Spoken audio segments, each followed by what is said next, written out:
I just saw the new Ant-Man Quantumania yesterday, and I'll be doing a vlog on it. Apologies for not getting to a review of Wakanda Forever. I was just like super busy, and it's close to the holiday season, and I had exams and all that.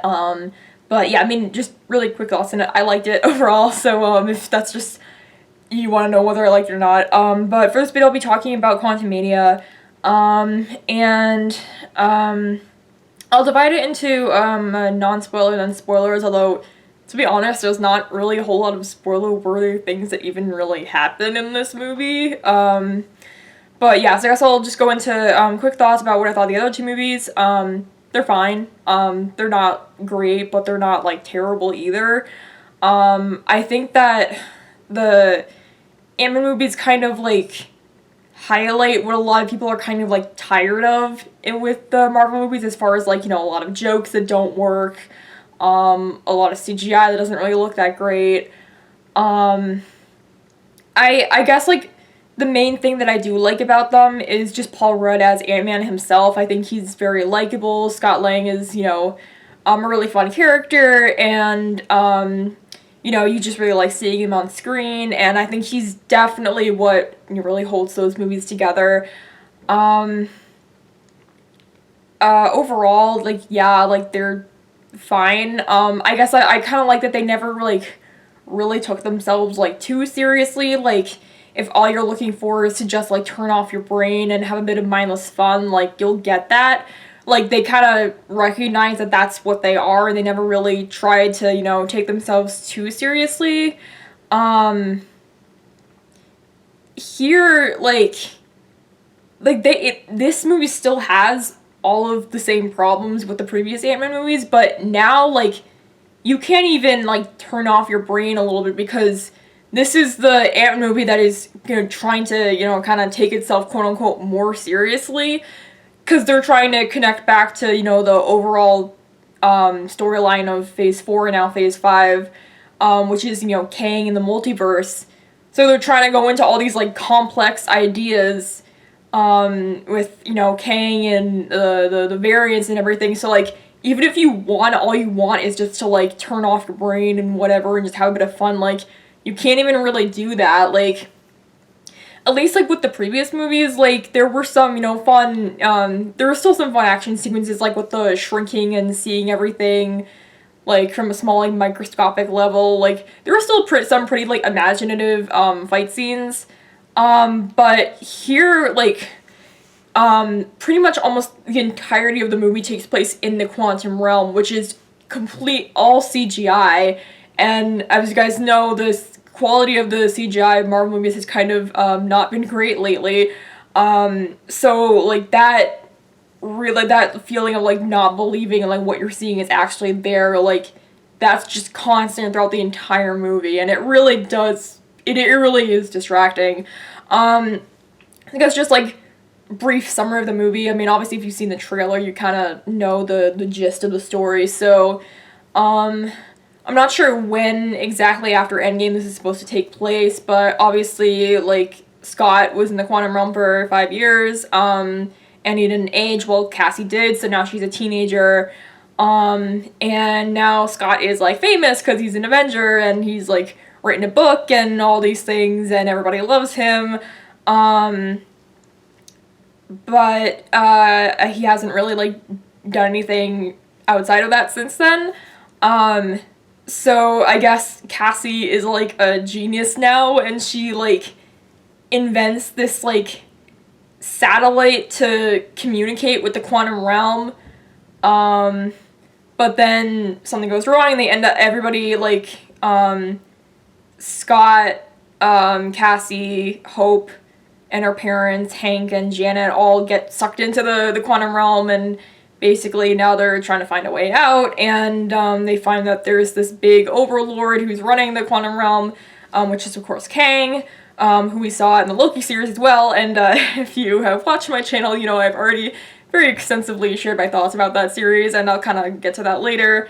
Yeah, now they have to basically defeat him and find a way home, essentially is the gist of the story. So I guess I'll kind of start off with what I liked about this movie. obviously, Paul Rudd as Scott Lang, once again, really, really likable. He definitely, like, he is absolutely, I would say, what makes these movies worth watching.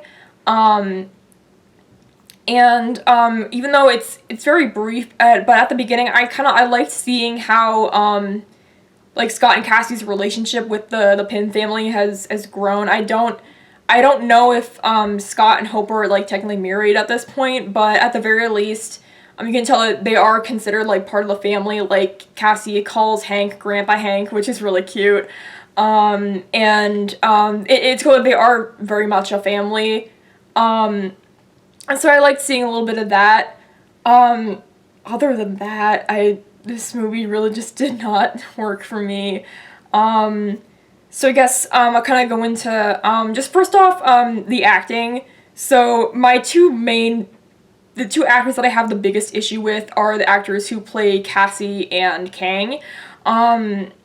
Catherine Newton, I've only ever seen her in the only other movie I've seen her in is the Detective Pikachu movie, and I thought she was really bad in that. Like, her performance honestly felt like something out of like a middle school play. And she's not as bad here, but she's still just not very good. Nothing, her delivery of lines just doesn't, it's just not convincing, and it feels very much like she's reading lines. If you know if you know what I mean. It just doesn't do anything for me.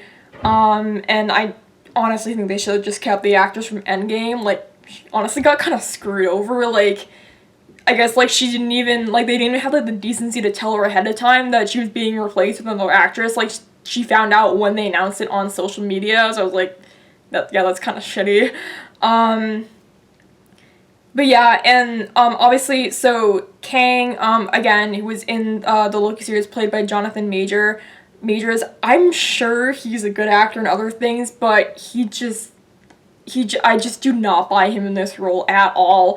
Like, it generally feels like he just doesn't know how to come across as intimidating, so he'll either, like, scream all of his lines or just, like, articulate words very strangely, and like have these like weird pauses, and he spends like pretty much the entirety of the movie just making this like pouty face, like he looks like he's like a toddler, like pouting because someone like stole his crayons or something, and like they're trying to build him up as like this, he's the big bad, like he's the next big bad after Thanos, like he's like, this big scary intimidating villain. Like, I just can't take him seriously at all.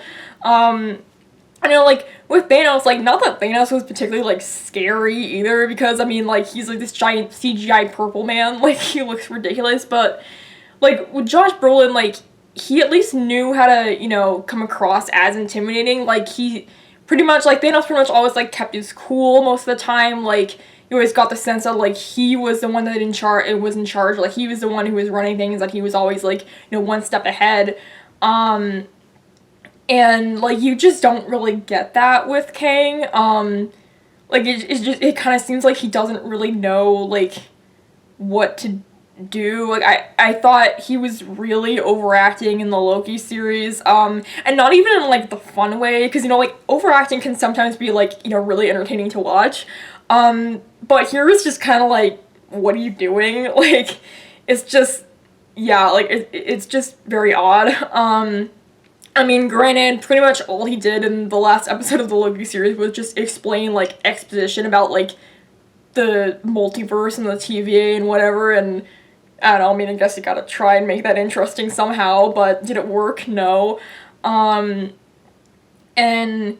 here, like, he definitely still is overacting, like I said, like, he, like, either, like, screams a lot of his lines, or, like, he just, like, and obviously, like, the CGI on him looks ridiculous, and, yeah, it doesn't do a thing for me.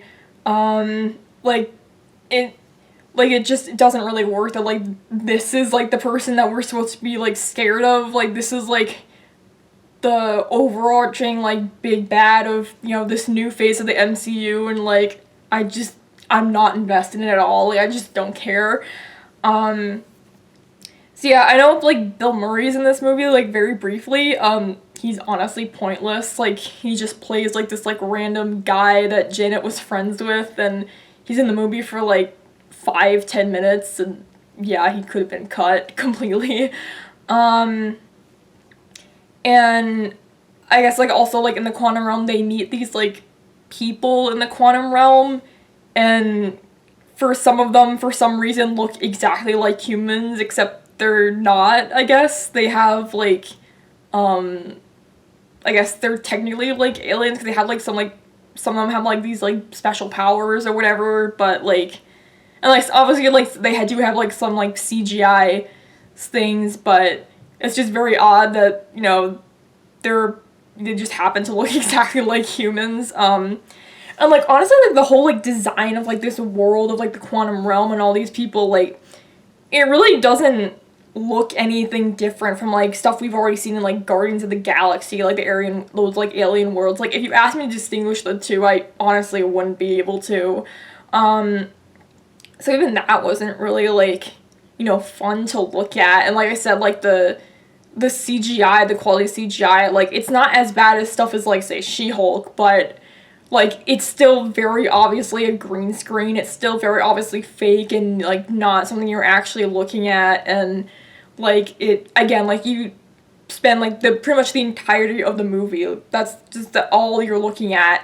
And, like, it's just not visually interesting, especially because, like, you know, I've seen a lot of memes of people, like, comparing it to, like, Spy Kids or, like, Shark Boy and Lava Girl, and, like, that's honestly what it feels like you're looking at, although those movies actually had better lighting for some reason. I guess, like, the reason why the lighting, like, in the MCU isn't as good as, I think it's, like, has something to do with, like, it's cheaper to, like, distribute movies on film or something, you know, with that look darker and don't have as lighting, so, like, it's a money-saving thing, because of course it is. Yeah, so even that's not really fun. I guess it was sort of interesting to learn a little bit about, like, what Janet did while she was in the quantum realm. But even that just has a bunch of plot holes, because you're wondering why she even, like, aged in the first place, because I thought, like, time wasn't supposed to pass in the quantum realm, so that was just odd. And there's, like, a lot of things that don't really make sense. And yeah, so it's just, like, not very fun. And again, like, there's a lot of jokes that don't work. Like, there's this one, like, alien quantum thing that, like, is obsessed with holes. I don't know, but it's just very odd. And yeah, so I mean, it's kind of about it. Like I said, like, not really a whole lot of interesting things even really happen in this movie, to be honest. So I guess I can kind of go into quote unquote spoiler stuff. But yeah, just overall, do I recommend this movie? I would say only if you're, like, really, like, a diehard, like, fan of the character, and, like, you want to know, like, what happens next to him, I guess.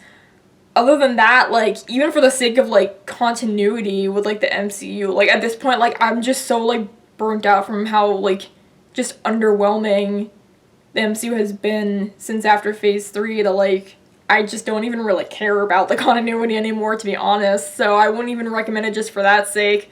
Yeah, like, if you've seen the reviews, I think you kind of know, like, what you're gonna get. So yeah, I guess I can kind of go into, I guess really the only, like, you know, big spoiler-heavy thing is, MODOK.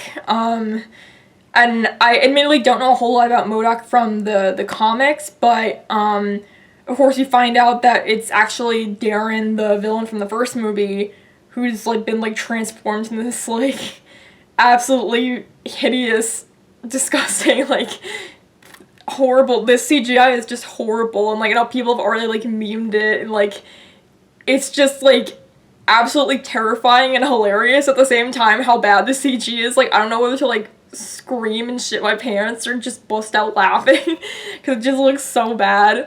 And I know a lot of people have, like, memed it, comparing it to, like, what was it, like, Mr. Electric from Shark Boy and Lava Girl. Like, that's the level of, like, bad CG we're talking about here.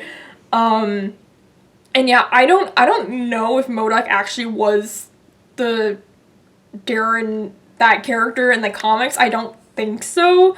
But yeah, I know that like he is a pretty popular villain. I know a lot of people were excited to see him. They don't really do anything with him. Like he just kind of like you just find out that like Kang like turned him into like this hideous thing after he got stuck in the quantum realm, and then like he's basically just like a henchman for Kang. And then Cassie basically tells him to like not be a dick, and that turns him into a good guy for some reason. I don't know. And then he dies fighting Kang. So like yeah, he was also completely pointless. And yeah, I guess like just kind of they go into like Janet's history with Kang.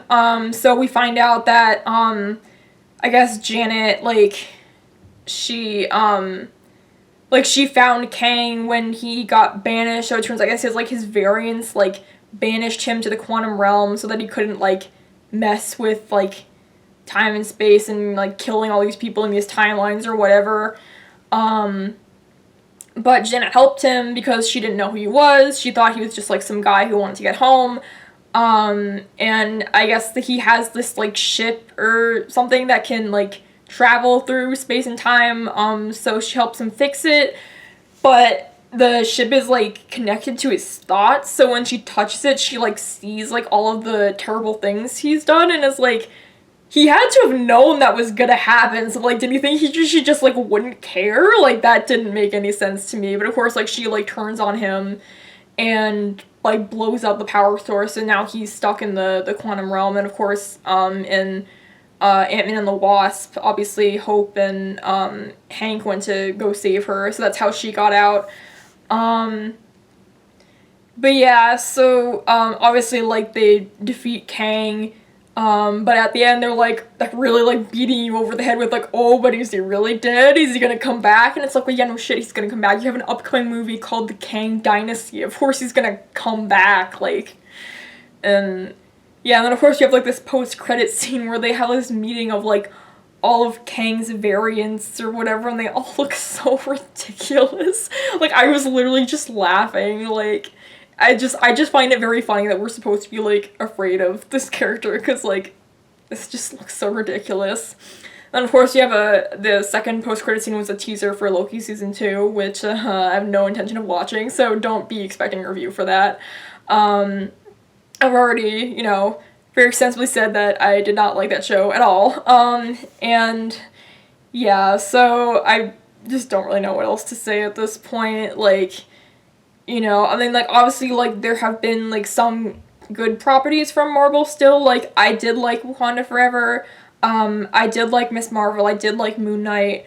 But as a whole, like, as far as, like, the overarching story of, like, the multiverse and Kang and blah, blah, blah, like, I just don't care. Like, I really don't.